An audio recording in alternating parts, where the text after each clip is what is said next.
On April 17, 1955, Albert Einstein was hospitalized due to chest pain. He was not aware of this, but he was experiencing internal bleeding as a result of the rupture of the aorta, the largest vessel in his body. He was busy preparing the speech he would give on television on the 7th anniversary of Israel's founding. Doctors wanted to take him into surgery, but Einstein, who had the same surgery 8 years ago, realized that death was approaching and rejected the doctors with these immortal words: "I will die whenever I want. There is no pleasure in extending life artificially. I have done my part. Now it is time for me to go.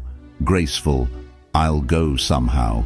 And indeed it was as he felt, and he passed away early the next day at Plainsboro Hospital in Princeton. Before he died, he wanted his body cremated and his ashes destroyed, but the doctor who performed the autopsy cut Einstein's brain without the knowledge of Einstein's family. The doctor's purpose was to examine the brain and discover what made Einstein so smart. Dr. Harvey took dozens of photographs of the brain. He removed and examined this brain in more detail and divided it into 240 pieces. But Dr. Harvey did not have the equipment and features to examine these brain sections, so he decided to go to America, but for a long time he could not persuade anyone to examine this brain. As a result of Dr. Harvey's efforts, the examinations of the brain that attracted the attention of researchers began in 1999.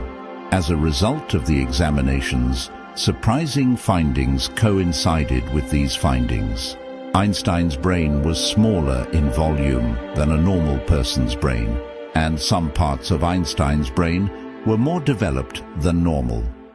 Differences were observed especially in regions such as the parietal lobe and occipital lobe.